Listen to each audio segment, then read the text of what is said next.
The following program is sponsored by Jewish Federation of Palm Beach County and the generous gifts of these contributors.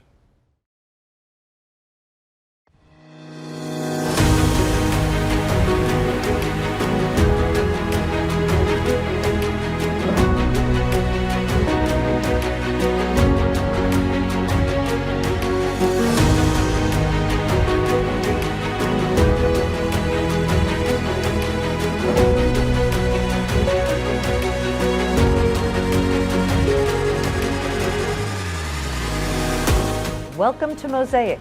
I'm your host, Susan Shulman Pertnoy. Mosaic is Jewish Federation of Palm Beach County's weekly news magazine, exploring the most critical issues facing Jews here and around the world. The war in Ukraine is creating a growing humanitarian crisis, and I saw it with my own eyes. I was honored to be part of a small delegation from our Jewish Federation to travel to the Polish-Ukrainian border and see firsthand the suffering and the overwhelming support for the growing number of refugees. Joining me on this incredible journey was Jewish Federation President and CEO Michael Hoffman and Federation Board Member Betsy Sheerr. Today, you'll hear about this crisis from our eyewitness accounts and how much our Jewish community's continued support is needed. We'll be right back.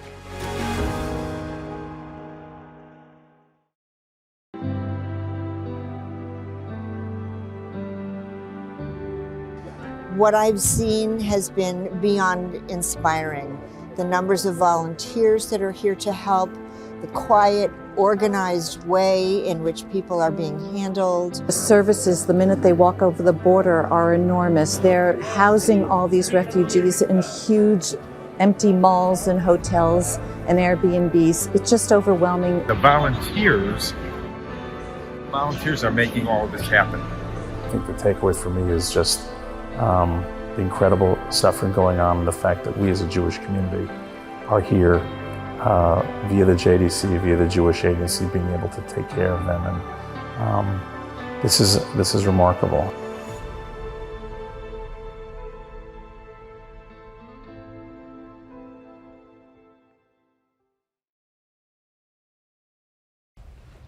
Today is our season's finale, and we're here in a unique conversation with Betsy Sheerr, who is a member of the Jewish Federation's Board of Directors, and Michael Hoffman, the CEO and President of the Jewish Federation. Welcome to Mosaic. Thank you, Susan. Thank you. I had the pleasure of going on a mission to the Ukraine and Poland border with Betsy and Michael. And Michael, I want to ask you, why did we go on this mission? So first, I want to thank Susan, you and Betsy for really, at a moment's notice, taking my phone call saying we have an opportunity to go with Jewish Federations of North America, which is the umbrella organization for all Jewish federations. We were invited to participate in a very high-level select mission. We were actually the first leadership delegation from North America to go to the Polish-Ukrainian border. We went with about 7 other Jewish Federation top leaders from across the country. And we went and we were asked to go because we needed to go and we needed to bear witness. We needed to see, in our own eyes, and we needed to see with our own eyes what was actually happening on the border with the thousands and thousands of refugees streaming through the border. And we needed to meet with our partners at the American Jewish Joint Distribution Committee and the Jewish Agency for Israel, 2 organizations that we have funded extensively to help provide support for rescue and relief for all the refugees who are pouring through the border in search of a life that is free of danger and peril. We arrived in the afternoon. One of the guides said to us, we have an opportunity for those of you who are not tired to go across the street and see what's going on in the train station in Warsaw, because it was a place where the refugees had a respite before they figured out where they were going to go. So all of us said, oh, we're not going to miss this opportunity. So we went right across the street, and it was quite an introduction of what we were going to see for the rest of the trip. We had just landed. We had gone through the airport. We had gone through customs. And I don't know if you remember, Susan, because we walked through. We just saw signs saying if you were a refugee, if you're coming from Ukraine or other, another situation, there are phone numbers everywhere. And there was a kiosk if you're a refugee to go to figure out where to find help, where you can find shelter. Absolutely, Betsy. Why don't you tell us about your experience when you were in the train station? What did you see? It was our first glimpse of the aftermath of this horrible situation in Ukraine. And what we saw was one of several way stations that we visited over the course of our few days, where refugees come to gather their thoughts and figure out where they're going next. And as a result, we saw lots of mothers.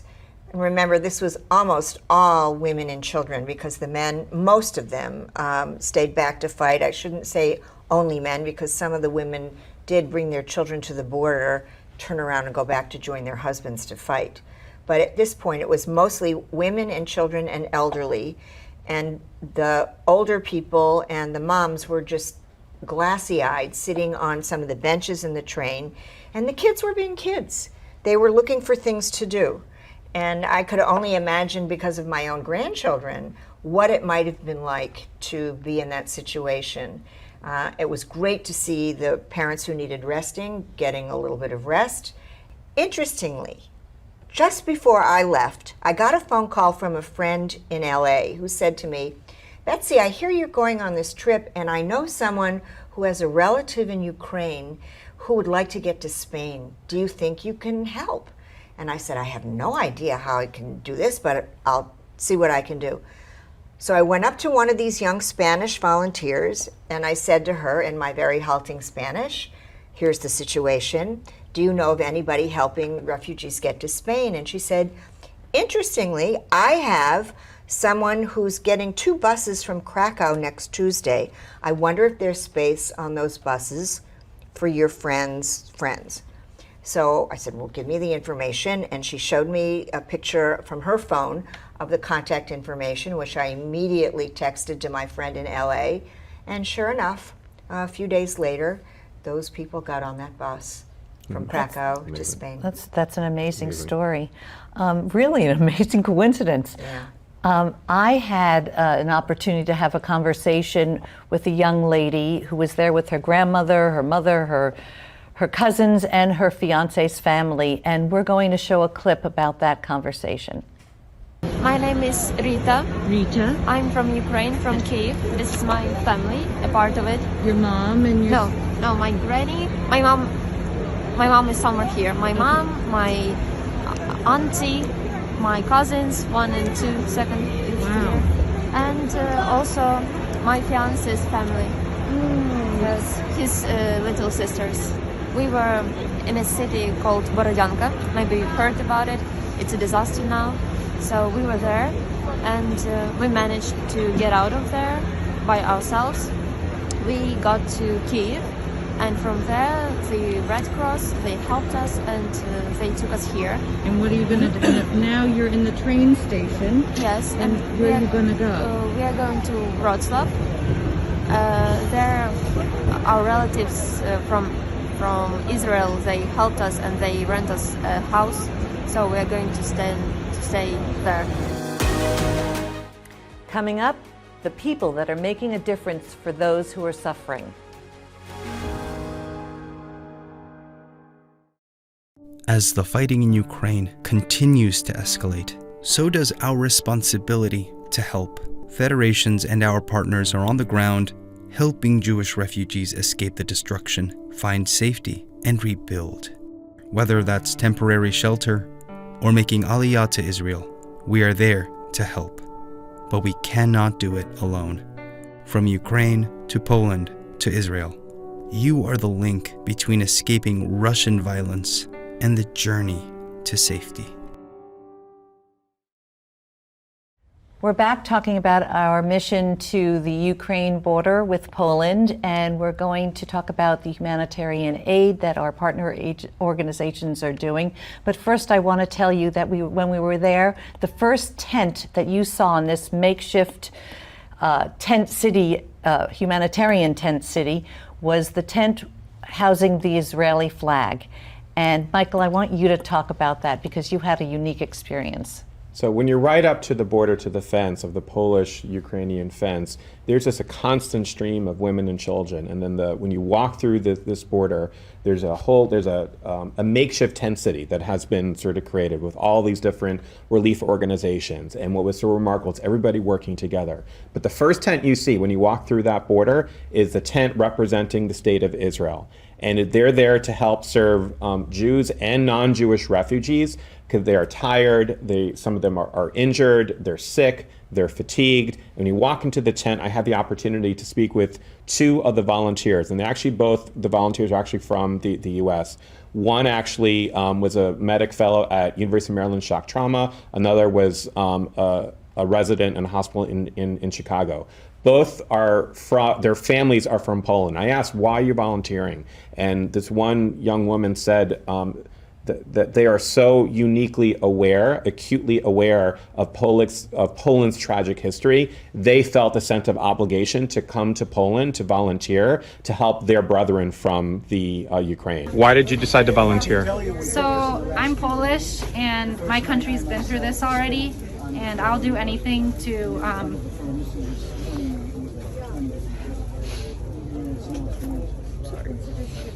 Thank you. I'll do anything to help the Ukrainians. They're our long-standing neighbors. Sorry, no one's really asked me. It's just so awkward. I don't mean to cry, but yeah, we're just like here because we're able to, and yeah, we just want to protect the Ukrainians as much as we can.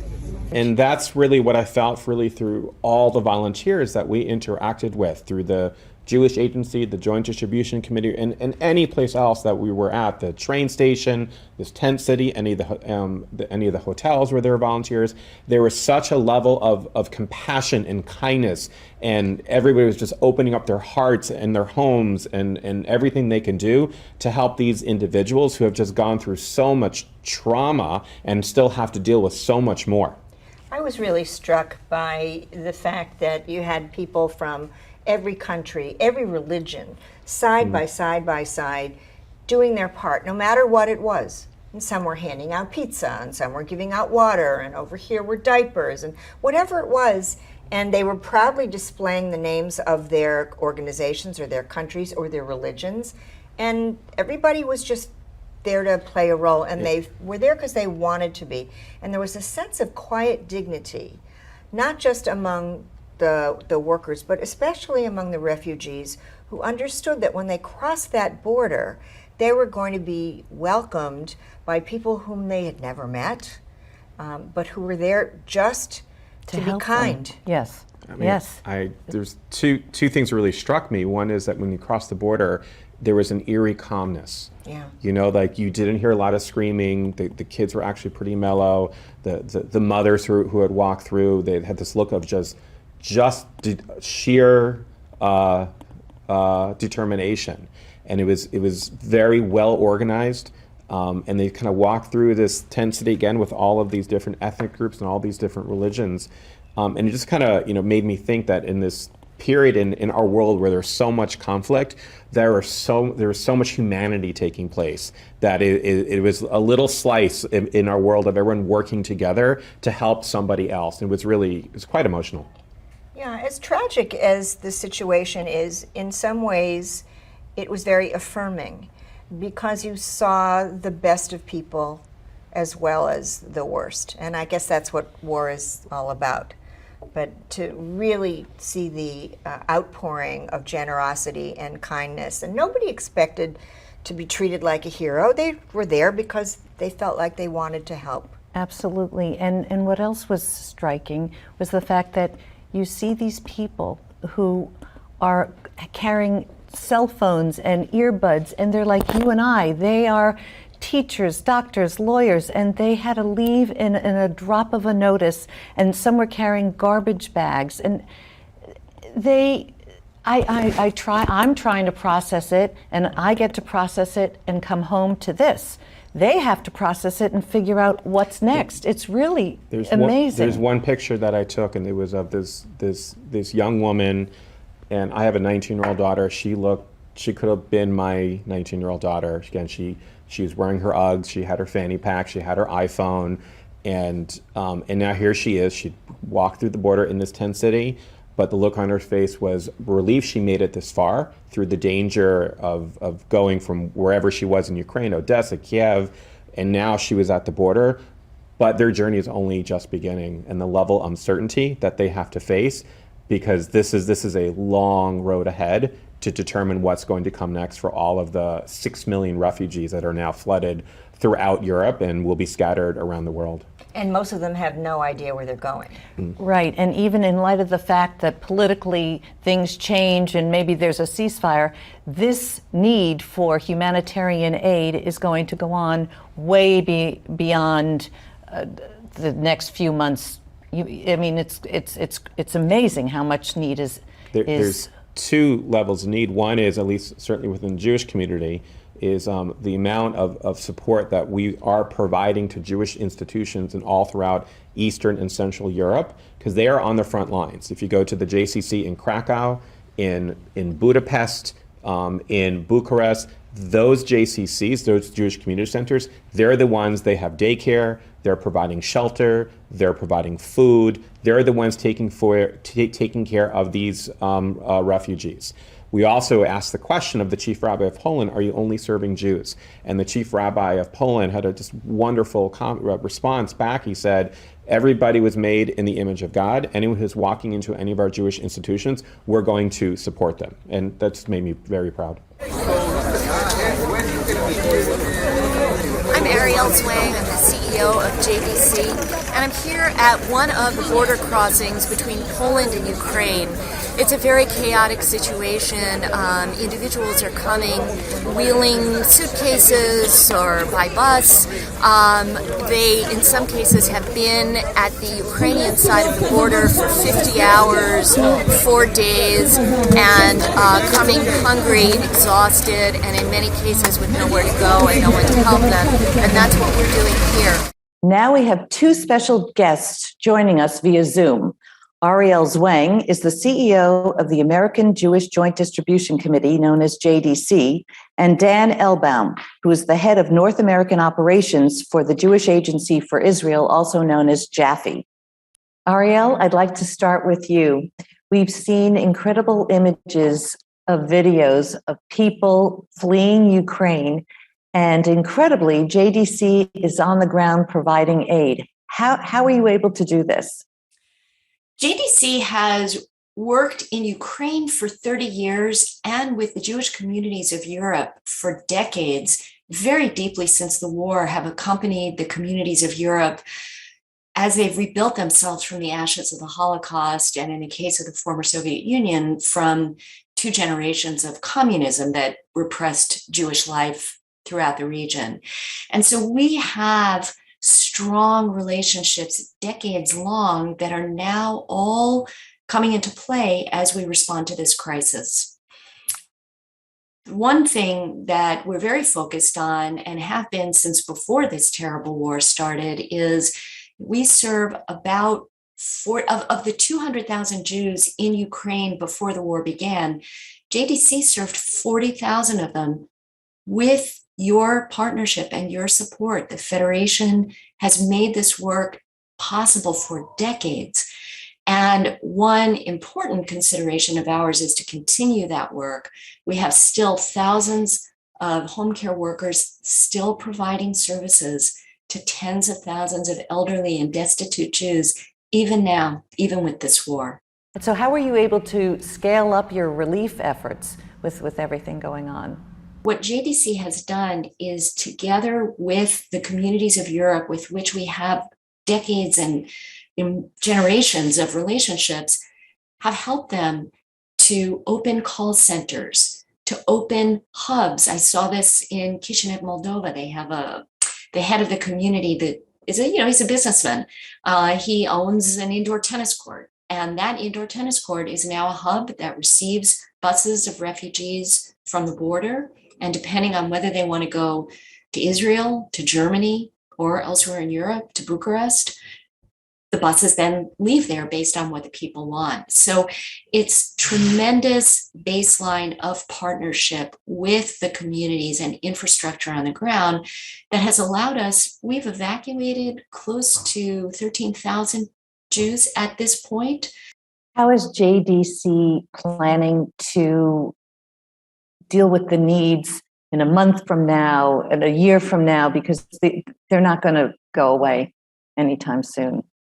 What we're doing in this next phase is, first of all, setting ourselves up for a longer process that will include ultimately, and God willing, rebuilding of communities in Ukraine, helping those who we've helped to escape with their lives to rejoin their loved ones. Again, God willing, their houses are still, their homes are still habitable.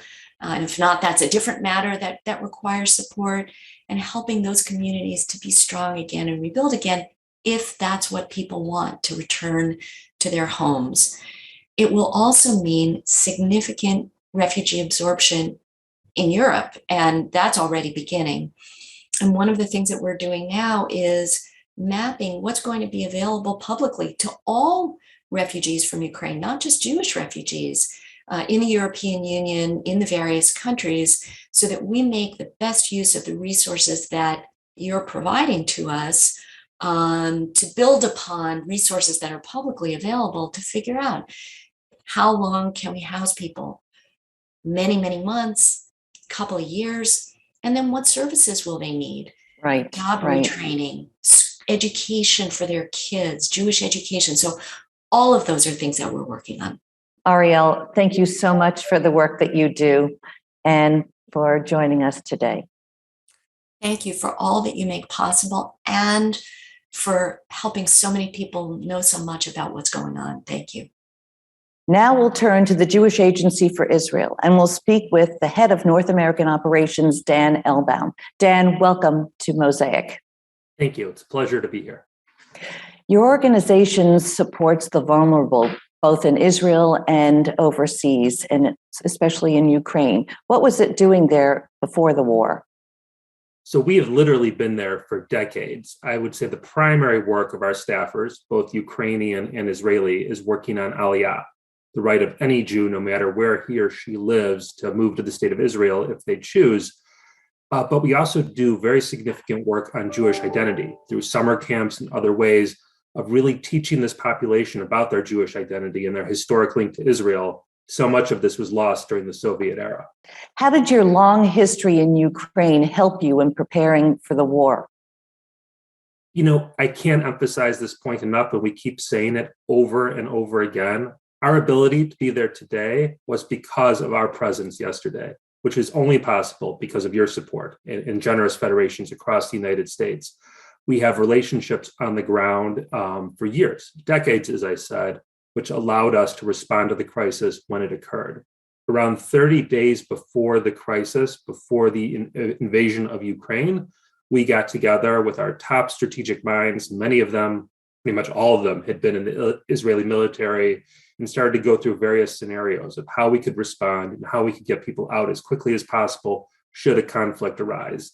That's really the key to the success here, is the ability to be there and have those relationships and to plan ahead and try to see those scenarios before they unfold. You also have a lot of emissaries throughout Ukraine. They called them shlichim in Hebrew. And I know that they were teaching the Ukrainians about life in Israel. How did they pivot during the war? So my Israeli colleagues will roll their eyes, but these people are my heroes for a few different reasons. First of all, we took some out shortly before the conflict. And then when the conflict began, when the war really began, we sent them back in. So as 5 million Ukrainians left the country, many of these shlichim went back into Ukraine in order to help with Aliyah. The work they do on Jewish identity is fundamental. It's teaching people the basics about Judaism. It's starting to talk about Israel. It's different things like that. That role shifted dramatically during the war. It went from one of education to one of rescue, and really taking people up to the border and doing all you can. We had 300 buses that drove people to the border, where then the Ukrainian refugees, after they crossed, were then met by our staffers on the other side of the border. So really a incredible service in an incredibly difficult time. That's what our Shlichim have been doing. That's really amazing that they were able to do that and really be of such assistance. How are you working with synagogues there and other organizations to assist you? So very closely. Unfortunately, many of the synagogues and members and leaders are now among the refugees, as are many of our 90 Ukrainian employees who we had before the war. But many have also stayed. These are community leaders, so we work with them on many levels.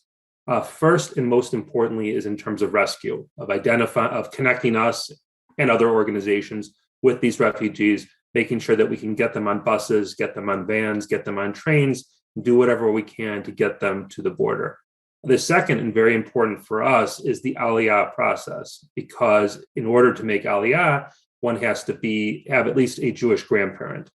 Currently, the Ukrainian Jewish population is around 45,000, but an additional 200,000 are eligible for Aliyah, meaning that they have one Jewish grandparent. In a historical, it's not an irony, it's a historical fact that won't be lost on any of us. The standard for Aliyah, the standard to allow someone to move to Israel, is the same standard that the Nazis used for extermination, is one Jewish grandparent. So these members of the Jewish community, these leaders, are very helpful for us in terms of verifying records if somebody does have that eligibility to come make Aliyah. The war is also triggering a wave of Russian immigration. Can you speak about that? I can, but a little carefully, just out of security concerns. I will say that we have gotten thousands of calls from Russian Jews asking about making Aliyah. I won't get into the reasons for making that decision, but really it looks certainly very possible that the number of Russian Olim could match the number of Ukrainian Olim. And just to take a step back and give a little perspective, in the year 2021, Israel had 29,000 Olim across the world. 2,500 were from Ukraine, around 4,000 were from the United States. The numbers go on, but 29,000 total. At this point, we already have over 10,000 from Ukraine. We anticipate between 15 and 20,000. If we reach a similar number from Russia, or even half that number, we will match the total number of Olim that Israel absorbed in 2021 just from two countries. That's to say nothing of the 3,000 Ethiopian Olim who we anticipate coming under family reunification this year. The standard number one receives from France, and there's some rumors French numbers might be higher based on recent elections. South America, United States. This will be the largest wave of Olim since the fall of the Soviet Union. That is really some statistic.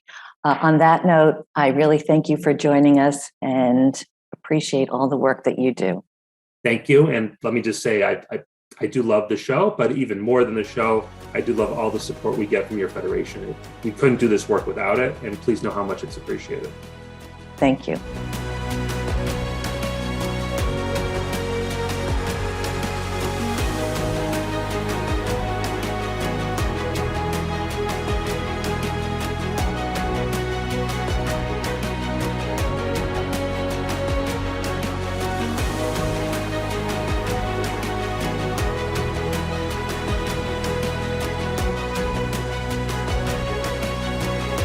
This program is sponsored by Jewish Federation of Palm Beach County.